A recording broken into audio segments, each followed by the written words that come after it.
Welcome back to વાઘ બકરી ચા પ્રસન ફૂડ કોર્ટ. તો ફ્રેન્ડ્સ, ફટાફટથી નોટ કરી લો કોકોનટ લડ્ડુ બનાવવા માટેનો ક્વિક રીકેપ. કોકોનટ લડ્ડુ બનાવવા માટે જોઈશે દૂધ 50 ml, સાકર 50 ગ્રામ, મલાઈ 50 ગ્રામ, કેસર, ચપટી, તૂટી ફૂટી 1 ચમચી, કાજુ 1 ચમચી, ઇલાયચી ચપટી, કોપરાની છીણ 100 ગ્રામ. કોકોનટ બોલ્સ બનાવવા માટે એક પેનમાં ઘરની તાજી મલાયેલી સહેજ ગરમ થાય એટલે તેમાં દૂધ એડ કરો. પછી તેમાં દૂધમાં પલાળેલું કેસર અને ઇલાયચી એડ કરી મિશ્રણ ઠીક થાય ત્યાં સુધી કન્ટિન્યુઅસ હલાવતા રહો. પછી તેમાં સાકર એડ કરી પ્રોપર મેલ્ટ થવા દો. પછી ફ્લેમ બંધ કરી તેમાં સૂકા કોપરાની છીણ એડ કરી મિક્સ કરી લો. પછી એક પ્લેટમાં કાઢી થોડીક વાર ઠંડુ પડવા દો. પછી તેમાં વચ્ચે કાજુ મૂકી મીડિયમ સાઇઝના બોલ્સ વાળી કોપરાની છીણમાં રગદોળી લો. પછી સર્વિંગ પ્લેટમાં લઈ ઉપરથી તૂટી ફૂટીથી ગાર્નિશ કરી કોકોનટ લડ્ડુની મજા માણો. તો તૈયાર છે કોકોનટ બોલ્સ. તો ફ્રેન્ડ્સ, પ્રસાદમાં ધરાવી શકાય એવી એક મીઠાઈ શીખી લીધા બાદ સેકન્ડ રેસીપીમાં શું છે ખાસ, ચાલો પૂછી લઈએ. ઓકે હર્ષાબેન, હવે આપણે સેકન્ડ જે મીઠાઈ બનાવવાના છે પ્રસાદમાં ધરાવી શકાય એવી, તો શું નામ છે એનું? નાગરવેલના પાનના બોલ્સ બનાવવાના છીએ આપણે. ઓકે, નાગરવેલ પાનના બોલ્સ બનાવવાના છે. ખૂબ જ યુનિક આઈટમ છે. અને તો કેટલો સમય લાગે છે એમાં? 15 મિનિટ. ઓકે, તો આપણે એના ઇન્ગ્રેડિયન્ટ્સ જોઈ લઈએ. ઓકે, દ્રાક્ષ છે, ઘી, કોપરાનું છીણ, બુરું ખાંડ છે, ડ્રાયફ્રૂટની કતરણ અને સૂકું કોપરાની ચિપ્સ કરેલી છે. ગાર્નિશિંગ માટે આપણે કાજુ લીધેલા છે અને નાગરવેલના પાનના થોડો ક્રશ કરીને પેલો એ કરેલો છે ભૂકો, ઇલાયચી પાવડર અને ફાડા. ઓકે, તો આપણે શરૂઆત ક્યાંથી કરવાની છે? સૌથી પહેલાં આપણે ઇન્ડક્શન ચાલુ કરીએ અને આપણે ઘી લેવાનું છે.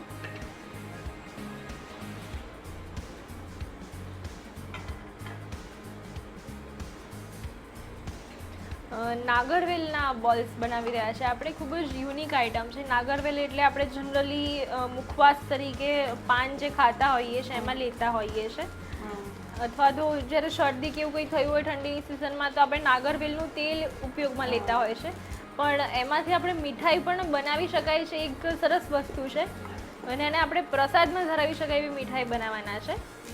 આ તેલ ગરમ થઈ ગયું છે. હવે આપણે આ ફાડા અંદર ઉમેરીશું. એકચ્યુઅલી મેં આ ફાડા તો બાફી દીધા છે કુકરમાં 1 સીટીમાં. બાકી આપણે ઘી મૂકી અને કાચા ફાડા નાખી તો એમાં આપણે જે આની અંદર આપણે છે ને ક્રશ કરેલી ખાંડ લેવાના છીએ, બુરું ખાંડ. પણ આપણે જ્યારે કાચા ફાડા નાખીએ છીએ ત્યારે આપણે શું કરીશું કે એની અંદર આપણે ચાસણી બનાવી અને ખાંડનું પાણી નાખીશું. ઓકે, આપણે ઓન ધ સ્પોટ કરવું હોય તો આપણે એક બાજુ કુકરમાં ફાડા બાફીને આવી રીતે બી કરી શકીએ છીએ. ઓકે, એટલે આની અંદર સીધી આપણે ખાંડ મિલાવી દેવાની. ઓકે, અત્યારે આપણે જે ફાડા લીધા છે તમે કુકરમાં 1 સીટીથી બાફી લીધેલા છે. પણ અધરવાઇઝ જો કાચા જ ફાડા લેતા હોય તો ઘીમાં આપણે પહેલાં થોડુંક શેકીએ છીએ કાચા ફાડાને અને એની ચાસણી, ખાંડની ચાસણીથી આપણે એને અંદર ચાસણીમાં જ કૂક કરતા હોઈએ છીએ. અને ચાસણીમાં તમે કીધું એ પ્રમાણે કે આપણે 1 વાટકી ખાંડ લેતા હોય તો એની સામે 3 વાટકી પાણી લીધેલું હોય છે અને એમાં જ આપણે ફાડાને પ્રોપર બફાવા દેતા હોઈએ છીએ. પરંતુ અત્યારે જલ્દી થઈ જાય કે એક બાજુ 2 કેસ હોય તો એક બાજુ કુકરની સીટી લગાવી દઈએ અને એક બાજુ આપણે આ રીતે ફાડા શેકીએ. ઓકે, અત્યારે આ ફાડા થોડા ઘીમાં શેકાઈ ગયા છે. હવે આપણે બુરું ખાંડ, હવે 1 વાટકી ફાડા હોય તો આપણે 1 વાટકી બુરું ખાંડ લઈએ. ઓકે, અત્યારે તમે ઓલરેડી ફાડા બાફીને જ રાખ્યા છે એટલે અત્યારે અમે બુરું ખાંડ એડ કરીએ છીએ. અને કાચા લેતા હોય તો આપણે ચાસણીમાં જ અમને બાફી લેતા હોય છે એટલે ખાંડ પાછળથી એડ કરવાની જરૂર નથી પડતી. હવે આપણે એની અંદર બધું મિક્સ કરી દઈએ છીએ ઘીમાં.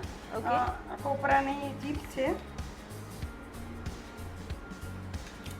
સૂકા કોપરાની આપણે કતરણ કરી રાખી છે. આમાં ડ્રાયફ્રૂટમાં આપણે જે પણ ઉપયોગ કરીએ એટલો ઓછો છે. બધું ડ્રાયફ્રૂટ આપણે યુઝ કરીએ જે પણ ઘરમાં આપણે અવેલેબલ હોય એનો ઉપયોગ કરી શકીએ. આપણને જે ભાવતું હોય અને જે અવેલેબલ હોય કરી દઈશું આપણે.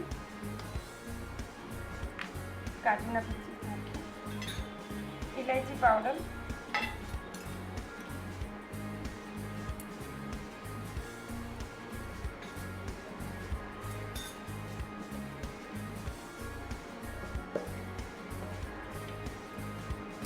હવે જે પાનનો ક્રશ કરેલો ભૂકો છે એ ઓકે, નાખીશું. નાગરવેલના પાનને આપણે એકદમ ઝીણા સમારી લીધેલા છે.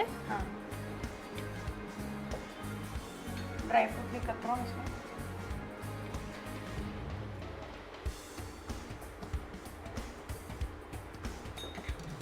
અને કોપરાનું છીણ છે. ઓકે, કોપરાનું સૂકા. છીણ, હા, કોપરાનું છીણ થોડું વધારે નાખીએ તો એનો ટેસ્ટ ફાડામાં સારો આવે છે. ઓકે, સૂકા કોપરાનું છીણ લઈએ છે 1 વાટકી જેટલું.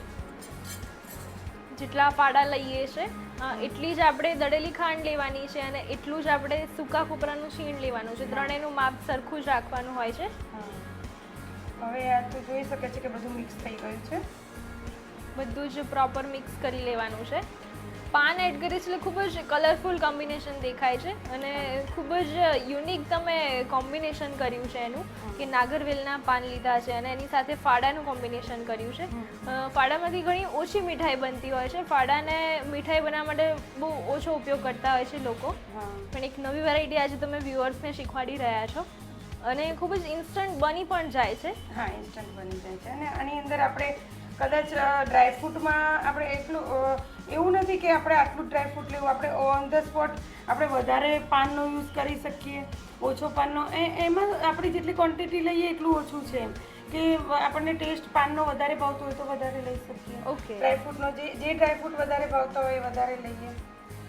અને એક જાતનું આ ઘઉંનું બને એટલે આપણે શું પૌષ્ટિક બી ખરું, ઓકે, કે આનાથી પેટ બી એકદમ ભરાઈ જાય. અને આપણે કોઈ મહેમાન આવ્યા હોય તો આપણે ઇન્સ્ટન્ટ આપણે કોઈ મીઠાઈ આપવી હોય તો આ ખૂબ જ જલ્દી બની જાય છે. અને બહુ સરસ. ઓકે, અત્યારે તો તમે આમાંથી બોલ્સ વાળાના છો, પણ આને જો આવી રીતે જ હલવાની જેમ સર્વ કરીએ તો પણ સારું લાગતું હોય છે. એટલે હલવાની જેમ પ્લેટમાં લઈ અને આપણે એની ઉપર ડ્રાયફ્રૂટની કતરા ઉપરથી ગાર્નિશિંગ કરી દઈએ તો એક બાઉલમાં બહુ સરસ લાગે. ઓકે હર્ષાબેન, અત્યારે તો આપણે આમાં કોપરાનું છીણ લીધું છે, પણ જો આમાં આપણે કોઈ ફ્લેવર, કોઈ ફ્રૂટની ફ્લેવર છે કે એડ કરવી હોય તો કેવું લાગે કરી છે? શકીએ આપણે. હવે આપણે જે એની અંદર પાણી યુઝ કર્યું, ખાંડનું પાણી, અથવા તો આપણે જે સૂકા ફાડાનું જે મેં તમને કહ્યું એ રીતે ખાંડનું પાણી યુઝ કર્યું, એની જગ્યાએ આપણે કેરીનો જે પલ્પ હોય ને એ બી યુઝ કરી શકીએ. ઓકે, ચાસણીની જગ્યાએ આપણે કેરીનો પલ્પ અથવા તો કોઈ મીઠાઈનો કોઈ ફ્રૂટનો જ્યુસ છે એડ કરી શકાય છે. ઓકે, હવે આપણે એને એક પ્લેટમાં ઠંડુ કરવા બોલ્સ બનાવવાના છે, એટલે એક પ્લેટમાં કાઢી લઈશું. પ્લેટમાં કાઢીને એને ઠંડુ પડવા દઈએ છે.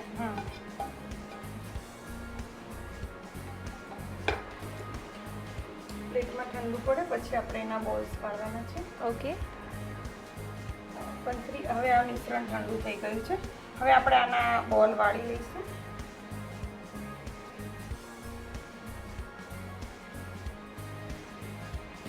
મીડિયમ સાઇઝના બોલ્સ વાળી લઈએ છીએ આપણે. આપણે નાના મોટા એ સાઈઝ આપણે ડિસાઈડ કરીને આપણે જે રીતના આપણને વાળવા હોય એટલા વાળવા.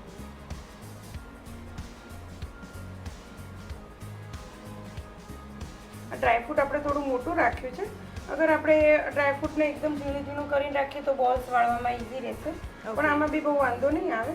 મેં થોડું ડ્રાયફ્રૂટ મોટું કાપીને મૂક્યું. હવે આ બોલ્સ આપણા રેડી છે. હવે આ મને સર્વિંગ પ્લેટ આપી દઈશું. શોર્ટ ફાઇનલી આપણે જે નાગરવેલના બોલ્સ બનાવ્યા છે હા, એને સર્વ કરવાનું છે.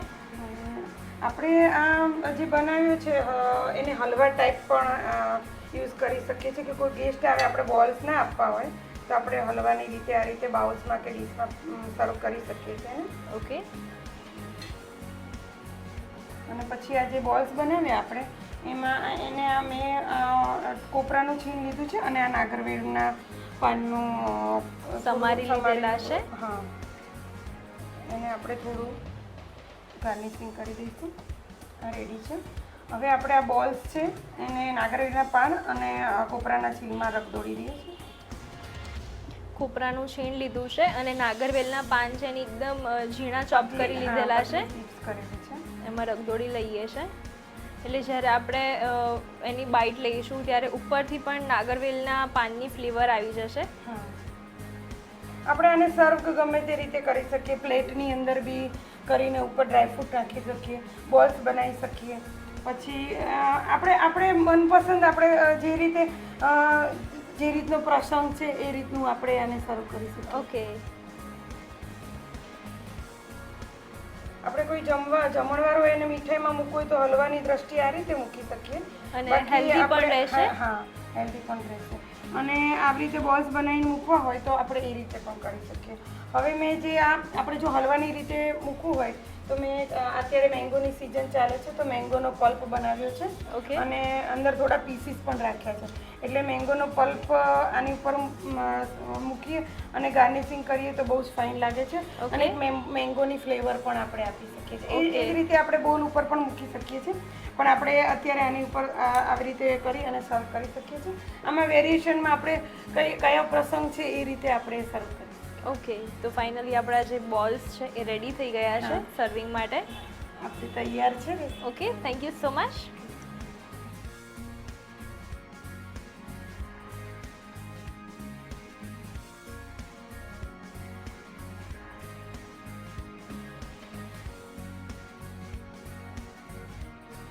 તો ફ્રેન્ડ્સ, નાગરવેલના બોલ્સ બનીને એકદમ રેડી છે. તેની રીત હું તમને ચોક્કસથી લખાવું છું પણ નાનકડા બ્રેક બાદ.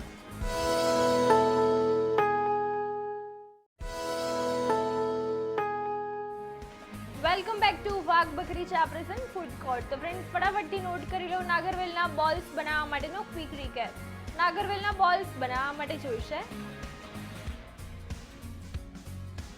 દ્રાક્ષ 1 ચમચી, ઘી 2 ચમચી, કોપરાનું છીણ 50 ગ્રામ, બુરું ખાંડ 50 ગ્રામ, ડ્રાય ફ્રૂટ્સ 2 ચમચી, કાજુ 1 ચમચી, નાગરવેલના પાન 2 નંગ, ઇલાયચી ચપટી, ઘઉંના ફાડા 50 ગ્રામ. નાગરવેલ પાનના બોલ્સ બનાવવા માટે સૌપ્રથમ એક પેનમાં ઘી લઈ ગરમ થાય એટલે તેમાં એક સીટીથી બાફેલા ફાડા લઈ શેકી લો. પછી તેમાં બુરું ખાંડ, સૂકા કોપરાની ચિપ્સ, દ્રાક્ષ, કાજુ, ઇલાયચી, ઝીણા સમારેલા નાગરવેલના પાન, ડ્રાયફ્રૂટની કતરણ અને સૂકા કોપરાની છીણ એડ કરી મિક્સ કરી થોડુંક 5 મિનિટ કૂક થવા દો. પછી એક પ્લેટમાં કાઢી ઠંડુ પડવા દો. પછી તેને મીડિયમ સાઇઝના બોલ્સ વાળી સૂકા કોપરાની છીણ અને નાગરવેલના પાનની કતરણમાં રગદોડી પ્લેટમાં કાઢી મેંગો ક્રશથી ગાર્નિશ કરી સર્વ કરો તો તૈયાર છે નાગરવેલના બોલ્સ. તો ફ્રેન્ડ્સ, આજે બનાવેલી આ બંને પ્રસાદની અવનવી વેરાયટી તમે પણ તમારા ઘરે બનાવીને ચોક્કસથી ટ્રાય કરજો. અને આવી જ અવનવી રેસિપીઝની સાથે આવતીકાલે ફરી મળીશું. ત્યાં સુધી મને આપો રજા. આવજો.